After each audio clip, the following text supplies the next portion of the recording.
Hey everyone, I'm Seth Rolfe, and this is the Week 10 update for Above the Fallen. As you can see, we got some nice looking start screens and menu screens now. Thank you, Matthew. I just kind of want to show off some of the changes we made. Compared to last week, the changes are mind blowing, really. I mean, we've got characters, we've got animations, we've got signpost art, we've got lots of art. We got rid of a lot of the old like temporary placeholder things. Um, One of the longest things that I worked on here was the Terminus video submission, which is also probably right below this post.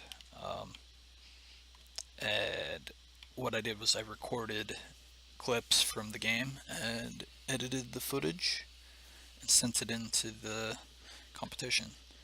So basically, since that update, there hasn't been too many changes. We did speed up the animation for the characters running here, so it looks a little more natural. They were kind of slow mo before. Um, Added signposts, look a lot better than big square or rectangle blocks. Um, we'll need some sort of slope detection, better ground detection, I think, and then we'll be pretty set. Um, a lot of what I did through this level was just polish stuff, so I went through and just kind of added some more grass, and Matthew went through and added leaves and trees and items. Uh, One of the nicest changes, I think that makes quite a bit of difference, is that you see the vines are now in front of the characters, some of them. I think I forgot to change this one right here. Um, so what happens is it looks like they're climbing a little bit more. Um, Now, the best thing that we did was this transition right here, because what would happen before is their feet, the character's feet, would be still touching the collider on the vine, and then it would look like they were just climbing nothing. Imagine there was no vine here where his hands are. Um, so we added in these little like fake vines, and so the transition feels a lot more natural. Uh, you can kind of tell, or really tell. Other than that, we fixed this weird bug here where for some reason you weren't able to drag the blocks in this spot and in level 1. Um, Let me actually just skip to level 1.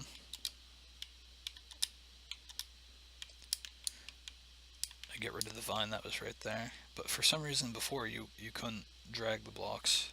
All good now though. Um, One of the things I would like to do is add in like a 2 character drag block. So basically either a really large block or something that's visually different so that you know that you have to have both characters there to be able to push it, um, as you're as they're both holding onto it. And right now it only requires one, so and it can be either one, of course. um, I don't know if we could do it like on both sides.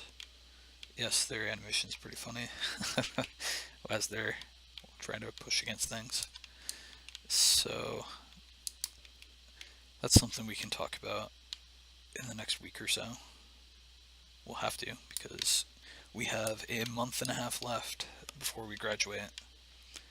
Uh, Depending on the feedback we get from, I don't know, the Terminus conference and graduation and Steam Greenlight, if we do attempt to do that, we could actually keep working on this, depending on how the team feels about it. Polish it up really nice. Maybe even try to sell it. We'll see. Not something I want to focus on right now. I would like to just, get the game submitted as best as we can.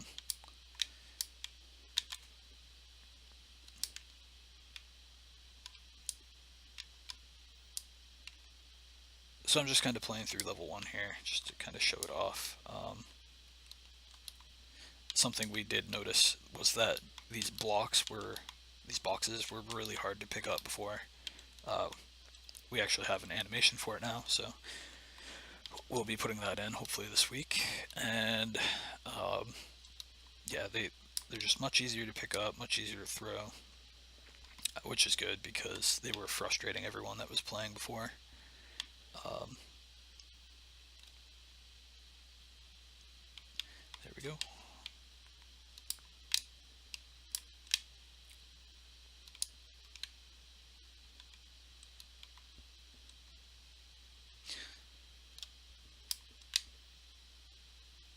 And we have these nice buttons now. I don't know if you can tell. I'd hope so. The old buttons were just kind of temporary placeholder art. These ones have a light on them. Turns green when they're activated, red when they're not, pinkish red. See, this is what I was talking about with the vines. So there's no vine here, and they're still like in the climbing animation. Looks pretty crazy. I'll have to add something. It's like a fake background tree with a vine on it right here, or find some other way to have them climb up here. Shouldn't be a problem. It'll just make it look a lot nicer though. Here's the bonfire. Zach built a nice sitting animation, so when the characters touch it, they'll come and sit down, like not obviously crouch, but nice and sitting as if they were camping. And then in the morning, I assume he got them to stand back up, or maybe they just start standing. Either way, it's a nice little transition. So this is level 2. Level 2 got completely revamped. Thank you, Evan. It was very confusing before. You'd start the level and you wouldn't really know what you were supposed to be doing. As you can see there, so there's this green outline. You're like, oh, green box, green outline. I should put this box here. That's exactly what you're supposed to do, and then you can climb up. You get another green box, and it gives you a little instruction here. So it looks like, oh, I need 6 boxes to be able to climb up to the next level. Kind of a game design trick we learned from like Metroid and other Metroidvania type games. Kind of show the player what they need to do before they get into the level, and that will just allow them to understand what the goal is here. So they need to run through here, pick up the boxes, bring them down here. I think we're gonna have to slow this platform down. It just took off without me. Or maybe I need to get faster. Get good, noob.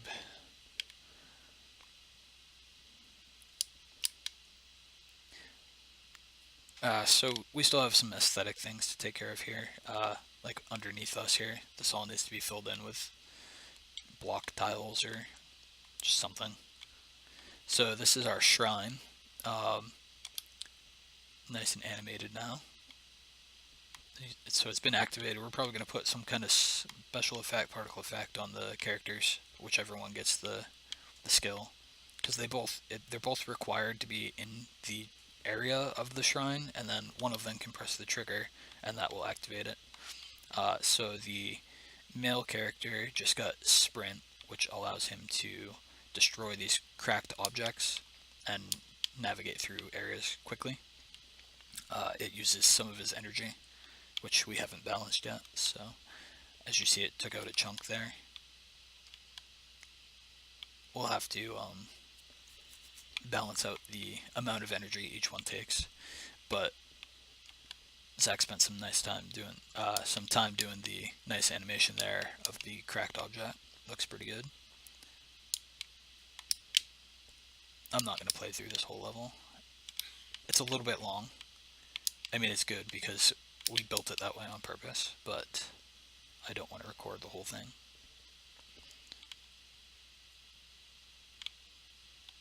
Ooh, get out of there. Yeah, so this whole level here, you just kind of go through, find the rest of the boxes, stack them up, climb up there, and you're out. One of the other things I wanted to show off was the new fan platforms. Now, you might have seen them in that video. I did make two small adjustments that I don't actually have in the game right now. One of them being that I made the leaf material a lot brighter, so they're not gray.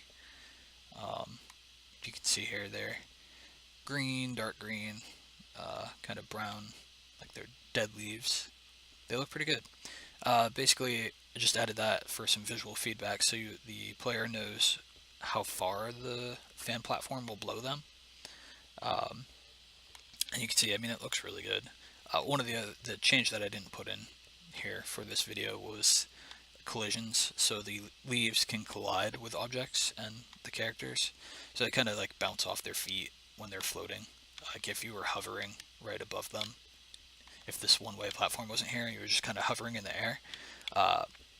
Actually, it's in the GIF that I'm gonna put on the top of this page, on this post, so you can kind of see the leaves bounce off their feet there.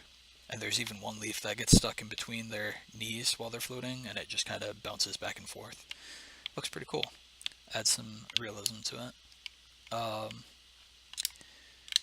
Yeah, other than that, not many other changes. Something we hope to be adding soon is sound effects and put the music back in. We did integrate the Wwise plugin, so we will be working on that soon. There are a couple other things I would really like to do. I don't know if we'll have time. I want a lever like this, but the player has to use a character and hold the trigger down in order to keep the lever pulled. So like, imagine him pulling on the lever right now, like crouched down, kind of like giving it his all to keep it from flipping backwards. And then as soon as you let go, it would just flip back. Probably quicker than that, but and I would also really like it to be like variable controlled. I'm not sure if I can do this. I tried a little bit yesterday, but since the trigger is on the controllers is an axis, you get a float value for how much you're pressing it down. And so if you're only pressing it a little bit, like it gives you a small number. I think you can kind of tell on the controller outlay here. So the button's barely gray. It's lighter gray, white. So like, as you pull on the lever, it moves just ever so slightly as you pull the trigger. And then, so that way the door like snaps back shut when you're barely, like you can open like a door halfway, basically. I don't know, just a piece of polish I think would be kind of cool. It might take a little bit to program it, so I don't want to spend too much time on it right now. Since there's quite a few other things. This week we're going to be building the rough drafts of level 7 through 9. So I'll be building level 7, which is kind of going to be an introduction to level 8. So we've got some cool new mechanics. I'll talk about them next week. I don't want to spoil them for now. Other than that, that's week 10. I can't believe it's only been 10 weeks, really. It's kind of crazy. This game started as a completely different idea, and we've come so far. Technically, I guess it's 14 weeks. We kept a month of design, so we built our documentation, we wrote everything out, and we discussed everything for a long time. We had many meetings and put in many hours. And that's why our GDD is like 32 pages now, I think. So it's pretty good for a class project. I'm very proud. I think our team has done amazing things in a short amount of time. Other than that, I will see you guys next week. Thanks for watching.